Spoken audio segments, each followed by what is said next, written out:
దేవుని రాజ్యము. ఈ యానిమేషన్ క్రైస్తవులకు మాత్రమే. యోహాను 3:1-10. యూదుల అధికారి అయిన నికోదెమును పరిసయ్యుడొకడుండెను. అతడు రాత్రియందు ఆయన యొద్దకు వచ్చి, బోధకుడా, నీవు దేవుని యొద్ద నుండి వచ్చిన బోధకుడవని మేమెరుగుదుము. దేవుడు అతనికి తోడయుంటేనే కాని నీవు చేయుచున్న సూచక్రియలు చేయలేడు. అందుకు యేసు అతనితో, ఒకడు క్రొత్తగా జన్మించితేనే కాని అతడు దేవుని రాజ్యమును చూడలేడని నీతో నిశ్చయముగా చెప్పుచున్నానెను. అందుకు నికోదెమును, ముసలివాడైన మనుష్యుడేలాగు జన్మింపగలడు?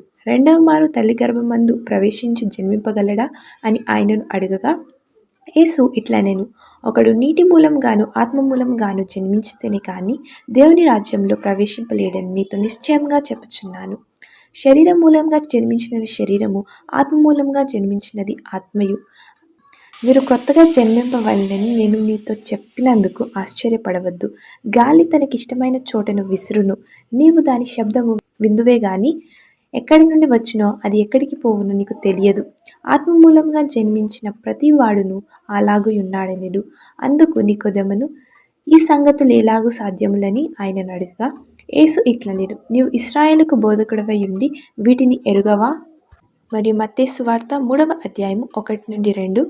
ఆ దినములయందు బాప్తిస్మమిచ్చు యోహాను వచ్చి, పరలోక రాజ్యము సమీపించియున్నది, మారు మనసు పొందుడని యూదయ అరణ్యములో ప్రకటించుచుండెను. మరియు లూకా సువార్త 17:20-21. దేవుని రాజ్యం ఎప్పుడు వచ్చిందని పరిసయ్యులు ఆయనను అడిగినప్పుడు ఆయన, దేవుని రాజ్యము ప్రత్యక్షంగా రాదు, ఎందుకనగా ఇదిగో దేవుని రాజ్యము మీ మధ్యనే ఉన్నది గనుక ఇదిగో ఇక్కడనని అదిగో అక్కడనని చెప్ప వీలుపడదని వారికి ఉత్తరమిచ్చెను.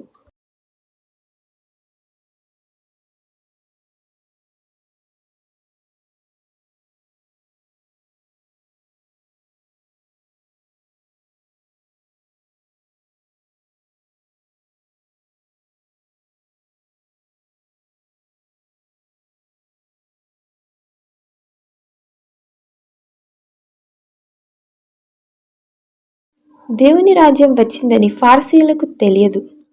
ఎందుకు? ఎందుకంటే వారు యేసు ప్రభువును నమ్మలేదు. అందుకే దేవుని ఎరుగక ఆయనను ఎప్పుడు ప్రశ్నిస్తూనే ఉంటారు. బాధాకరమైన విషయం ఏదనగా వారు ఎన్నడూ దీన్ని గ్రహించలేదు. వారు యేసు ప్రభువుని చేత తీర్పు పొందుతారు.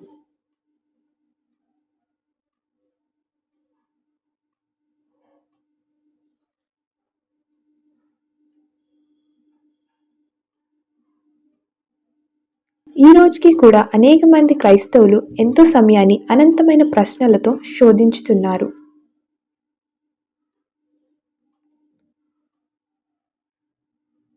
అందుకే దేవుని రాజ్యం వారిలో లేదు.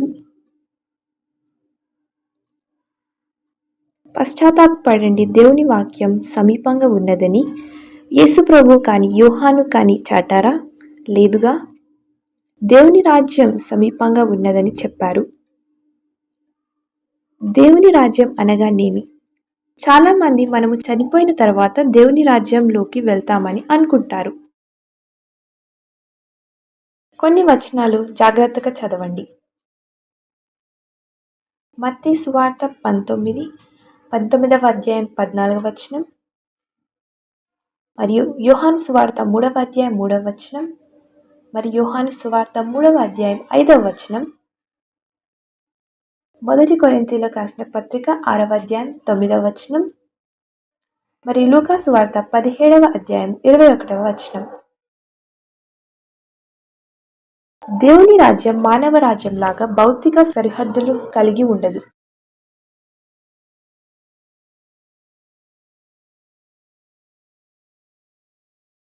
కానీ ప్రజలలో దేవుని రాజ్యం పరిశుద్ధాత్మ కార్యం మరియు ఆయనతో సహవాసం ద్వారా మొదలవుతుంది.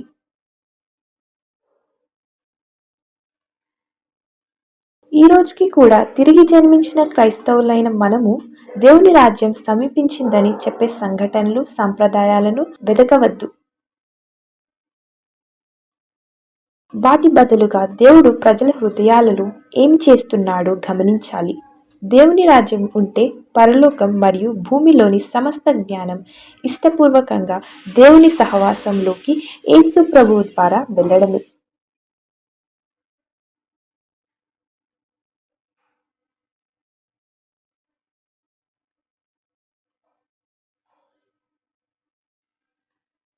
దేవుని రాజ్యం దేవదూతలు మరియు మనుష్యుల సమ్మిళితం.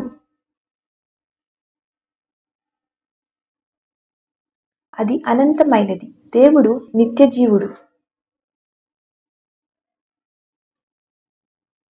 అది ఆధ్యాత్మికంగా తిరిగి జన్మించిన క్రైస్తవులలో కలుగుతుంది.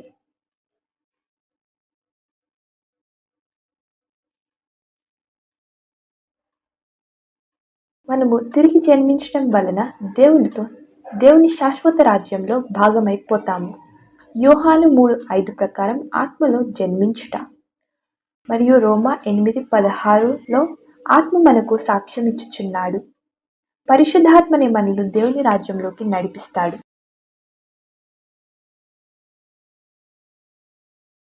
పరిశుద్ధాత్మ మనలో నివసిస్తుంది.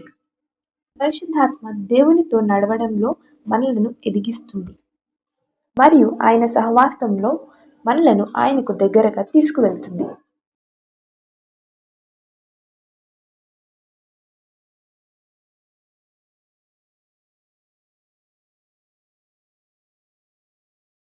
పరిశుద్ధాత్మ మనకు దేవుని రాజ్యం మర్మాలను గూర్చిన జ్ఞానం కలిగిస్తుంది, కానీ వారికి ఇవ్వదు.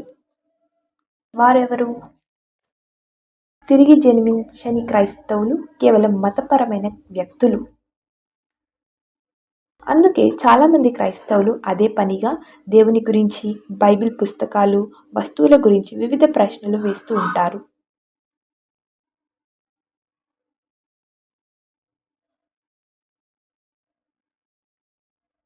దేవుని రాజ్యం అనే యానిమేషన్లో మీకు చూపిస్తాను.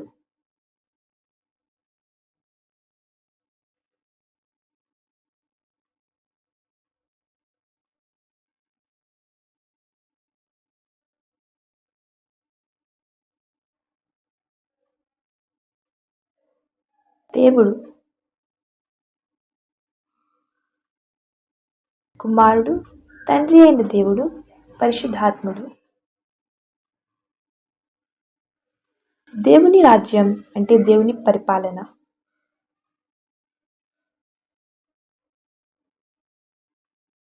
దేవుని రాజ్యం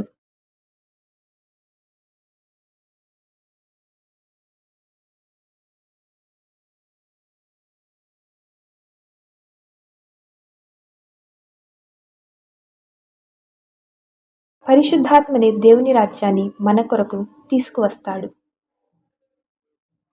ఆత్మీయ వరాలు దేవుని బిడ్డలకు ఇవ్వబడతాయి.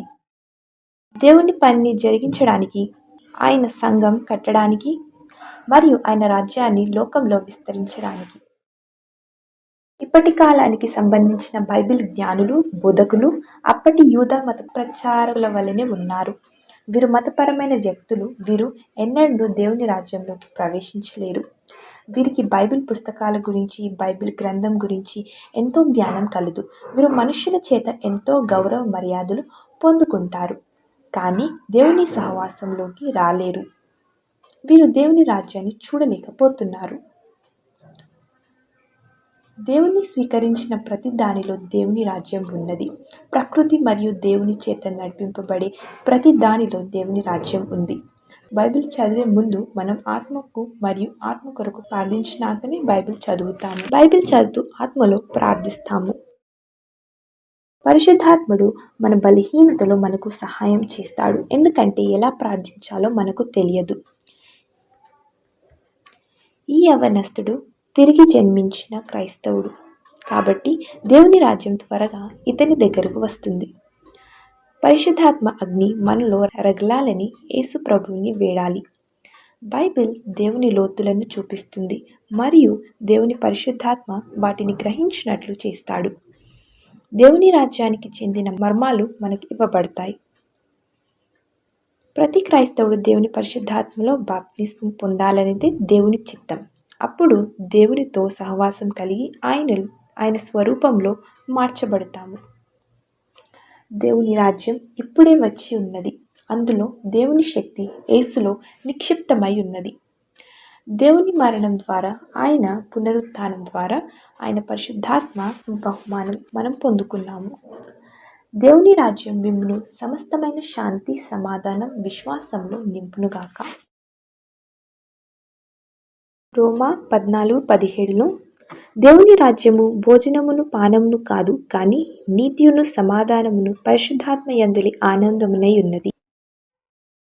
మీరు దేవుని రాజ్యంలో ఒక భాగం. దేవుని రాజ్యం నిరంతరం మీలో ఉన్నది.